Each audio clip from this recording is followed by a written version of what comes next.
నమస్కారం. సెన్సస్ 2027 కోసం మన దేశం పూర్తిగా ఒక డిజిటల్ విధానంలోకి అడుగుపెడుతోంది. ఈ ఆసక్తికరమైన విశ్లేషణలో ఒక సెన్సస్ ఎన్యూమరేటర్ రోజువారీ పని ఎలా ఉండబోతోందో, ముఖ్యంగా కొత్త హెచ్ఎల్ఓ యాప్ ఈ ప్రాసెస్ని ఎంతలా మార్చేస్తుందో మనం క్లియర్గా తెలుసుకుందాం. సో ఏమాత్రం ఆలస్యం చేయకుండా డైరెక్ట్గా టాపిక్లోకి వెళ్ళిపోదాం. మనం ముందుగా గమనించాల్సిన అతి పెద్ద మార్పు ఏంటంటే కాగితాల వాడకం ఇక ఉండదు. అవును, ఈ హెచ్ఎల్ఓ యాప్ ద్వారా ఎన్యూమరేటర్లు ఇళ్ల వివరాలన్నీ నేరుగా తమ మొబైల్స్లోనే చాలా సురక్షితంగా సేవ్ చేయొచ్చు. ఇది ఆన్లైన్లోనూ ఆఫ్లైన్లోనూ కూడా ఎలాంటి ఇబ్బంది లేకుండా పనిచేసే ఒక పవర్ఫుల్ డిజిటల్ టూల్ అనమాట. ఈరోజు మనం కవర్ చేయబోయే టాపిక్స్ ఏంటో ఒక్కసారి చూద్దాం.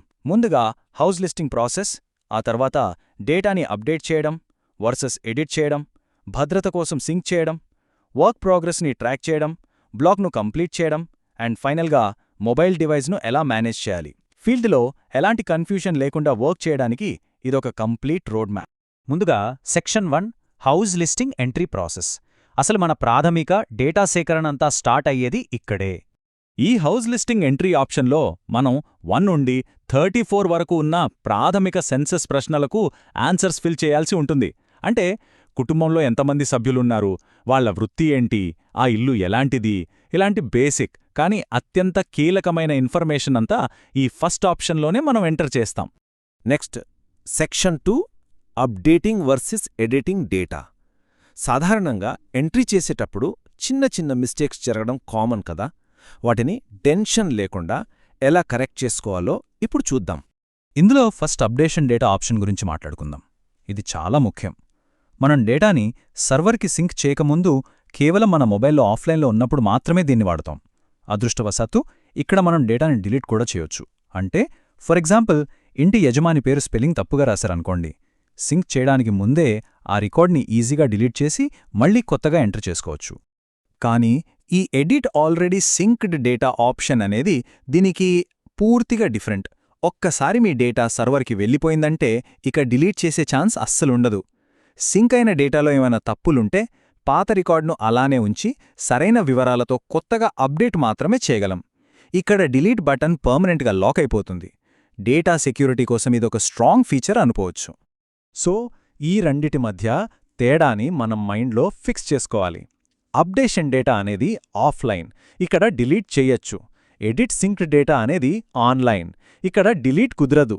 ఫీల్డ్లో ఎలాంటి పెద్ద తప్పులు జరగకుండా ఉండాలంటే ఈ రూల్ని గుర్తుపెట్టుకోవడం చాలా అవసరం. అయితే ఆన్లైన్కి వెళ్ళాక కూడా డేటాని ఎడిట్ చేయాల్సిన సందర్భాలు వస్తాయి. అవి ముఖ్యంగా 3. ఫస్ట్ సినారియో చూస్తే బై సూపర్వైజర్. ఒకవేళ మన సూపర్వైజర్ ఎంట్రీలను చెక్ చేసి హెచ్ఎల్బి నంబర్ లాంటిది ఏదైనా తప్పుగా ఉందని రిమార్క్ పంపారనుకోండి, అప్పుడు ఎన్యూమరేటర్ ఈ ఆప్షన్ ద్వారా ఆ మిస్టేక్ని కరెక్ట్ చేస్తారు. ఇక second scenario by charge officer. Charge officer నుండి మనకు ఏదైనా ఇన్స్ట్రక్షన్ వచ్చినప్పుడు ఇది యూజ్ అవుతుంది. ఉదాహరణకు, ఎంటర్ చేసిన మాన్యువల్ లేబర్ కోడ్ రాంగ్ అని ఆఫీసర్ చెబితే అప్పుడు ఈ ఆప్షన్ సెలెక్ట్ చేసుకుని దాన్ని వెంటనే రైట్ కోడ్తో రీప్లేస్ చేస్తాం. And third one by self. అంటే ఎన్యూమరేటర్ స్వయంగా డేటాని సవరించడం. ప్రాక్టికల్గా ఆలోచిస్తే ఫస్ట్ టైం వెళ్ళినప్పుడు ఒక ఇంటికి తాళం వేసుండొచ్చు, కానీ కొన్ని రోజుల తర్వాత వెళ్తే ఇల్లు తెరిచి ఉండొచ్చు కదా. అప్పటికే సింక్ అయిన ఆ ఓల్డ్ డేటాని ఈ ఆప్షన్ ద్వారా లేటెస్ట్ డీటెయిల్స్తో ఈజీగా అప్డేట్ చేయొచ్చు. నిజంగా ఇదొక చాలా యూస్ఫుల్ ఫీచర్. ఇప్పుడు సెక్షన్ 3కి వెళదాం. వ్యూ సమ్మరీ ద్వారా మన వర్క్ని ట్రాక్ చేయడం.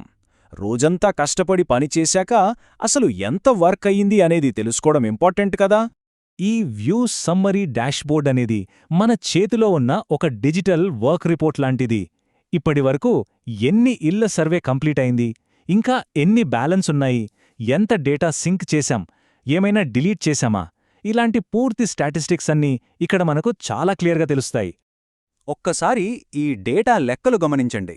క్యాలిక్యులేషన్ ఈజీగా అర్థం కావడానికి ఒక బ్లాక్లో మొత్తం 100 ఇళ్ళు ఉన్నాయనుకుందాం. అందులో 85 ఇళ్ళు సక్సెస్ఫుల్గా సింక్ అయ్యాయని, 10 ఇళ్ళు ఇంకా కంప్లీట్ అవ్వలేదని, ఓ 5 డిలీట్ అయ్యాయని ఈ సమ్మరీ పేజ్లో ఎప్పటికప్పుడు డైనమిక్గా చూసుకోవచ్చు. దేని గురించైనా ఇన్డెప్త్గా కావాలంటే ఆ ఇన్ఫర్మేషన్ బటన్ నొక్కితే సరిపోతుంది. నెక్స్ట్ సెక్షన్ 4 డేటా సెక్యూరిటీ కోసం సింక్ చేయడం. ప్రతి ఎన్యూమరేటర్కి రోజువారీ పనుల్లో ఇది అలవాటుగా మారిపోవాలి. మనం ఎప్పుడూ గుర్తుంచుకోవాల్సిందేంటంటే, సింక్ చేయడం అనేది మన డేటాకి ఒక పెద్ద సేఫ్టీ నెట్. రోజంతా ఆఫ్లైన్లో కలెక్ట్ చేసిన డేటాని సురక్షితంగా క్లౌడ్ సర్వర్కి పంపడానికి ఖచ్చితంగా సింక్ డేటా చేయాల్సిందే. ఫీల్డ్లో ఉన్నప్పుడు అనుకోకుండా మొబైల్ పాడైపోయినా లేదా ఎక్కడైనా పోగొట్టుకున్నా ఆన్లైన్లో సింక్ అయిన డేటా మాత్రం పదిలంగా ఉంటుంది. సింక్ చేయని డేటా పోతే మాత్రం మళ్లీ రికవర్ చేయలేం. అందుకే డైలీ సింకింగ్ అనేది మస్ట్. సరే, ఇంత కష్టపడి డీటెయిల్స్ అన్నీ సేకరించాం గదా, మరి ఎన్యూమరేటర్ తన బ్లాక్ పనిని అఫీషియల్గా కంప్లీట్ చేయటానికి కరెక్ట్ టైం ఏది? ఎప్పుడు ఫైనలైజ్ చేయాలి? ఇది కొంచెం జాగ్రత్తగా ఆలోచించి తీసుకోవాల్సిన డిసిషన్. దానికి సమాధానమే మన section 5, marking block as complete. Enumerator field వర్క్లో ఇది లాస్ట్ అండ్ ఫైనల్ స్టెప్. ఇక్కడ కొంచెం కేర్ఫుల్గా ఉండాలి. ఈ మార్క్ యాజ్ కంప్లీట్ బటన్ని ఒక్కసారి నొక్కామనుకో మళ్లీ వెనక్కి తీసుకోలేం. బ్లాక్ మ్యాపింగ్, ఇళ్ల వెరిఫికేషన్ అన్నీ 100% పూర్తయితేనే ఈ బటన్ ప్రెస్ చేయాలి. ఎందుకంటే ఇది నొక్కిన మరుక్షణమే సూపర్వైజర్లకు అలర్ట్ వెళ్ళిపోయి ఆ బ్లాక్ని పర్మనెంట్గా క్లోజ్ చేసేస్తారు. వర్క్ కంప్లీట్ కాకుండా పొరపాటున నొక్కితే మాత్రం పెద్ద ప్రాబ్లం అవుతుంది. ఇక section 6, managing device changes. Work చేస్తున్నప్పుడు సడన్గా హార్డ్వేర్ ఫెయిల్ అయితే, అంటే ఫోన్ పాడైపోతే అప్పుడేం చేయాలి? చాలా రేర్గా ఇలా జరగచ్చు. అలాంటప్పుడు యాప్లోని చేంజ్ డివైస్ ఫీచర్ ద్వారా పాత మొబైల్ను డీలింక్ చేసి కొత్త మొబైల్ని రిజిస్టర్ చేసుకోవచ్చు. కానీ ఒక్క విషయం, ఫీల్డ్ వర్క్ మధ్యలో డివైస్ మార్చడాన్ని ఎవ్వరూ ఎంకరేజ్ చెయ్యరు. కేవలం ఫోన్ పూర్తిగా పగిలిపోవడమో లేదా అస్సలు ఆన్ అవ్వని ఎమర్జెన్సీ సిచ్యువేషన్స్లో మాత్రమే దీన్ని వాడాలి. ఒకవేళ నిజంగానే ఆ పరిస్థితి వస్తే సింపుల్గా ఈ 3 స్టెప్స్ ఫాలో అవ్వాలి. ఫస్ట్, ఆ పాడైపోయిన డివైజ్ను సిస్టమ్ నుండి డీలింక్ చేయడం. సెకండ్, కొత్త డివైజ్ని రిజిస్టర్ చేయడం. థర్డ్, అప్పటిదాకా సింక్ చేయకుండా ఉండిపోయి ఈ ప్రాసెస్లో పోయిన డేటా ఏదైనా ఉంటే దాన్ని కొత్త ఫోన్లో మళ్లీ మొదట్నుండి ఎంటర్ చేయడం. చూశారుగా, సింక్ చేయడం ఎంత ముఖ్యమో ఇప్పుడు మళ్లీ ప్రూవ్ అయింది. ఓకే, హెచ్ఎల్ఓ యాప్ గురించి మనం చాలా విషయాలు తెలుసుకున్నాం కదా. త్వరలో సూపర్వైజర్ యాప్ ఫీచర్స్, అలాగే ఫీల్డ్ వర్క్లో ఉపయోగపడే ట్రిక్స్ గురించి మరిన్ని ట్యుటోరియల్స్ రాబోతున్నాయి. వాటికోసం ఎడ్యుకేషనల్ ఛానల్స్ని ఫాలో అవుతూ ఉంటే నెక్స్ట్ ఫేజ్కి ఎప్పుడూ ముందుగానే రెడీగా ఉండొచ్చు. ఇక ముగించే ముందు ఒక చిన్న ఆలోచన. ఈ స్థాయిలో కఠినమైన డిజిటల్ అకౌంటబిలిటీ మన రాబోయే జాతీయ సెన్సెస్ ఖచ్చితత్వాన్ని ఎలా మార్చేబోతోంది? ఒక్క పేపర్ ముక్క లేకుండా ప్రతి డేటా ఎంట్రీని ట్రాక్ చేస్తూ క్లౌడ్లో ఇంత సేఫ్గా స్టోర్ చేసే ఈ డిజిటల్ సిస్టమ్ ఖచ్చితంగా మన నేషనల్ డేటా క్వాలిటీని నెక్స్ట్ లెవెల్కి తీసుకెళ్తుందనడంలో ఎలాంటి సందేహం లేదు. ఎప్పుడూ కొత్త విషయాలు నేర్చుకుంటూనే ఉందాం. మరో ఆసక్తికరమైన విశ్లేషణతో మళ్లీ కలుద్దాం. నమస్కారం.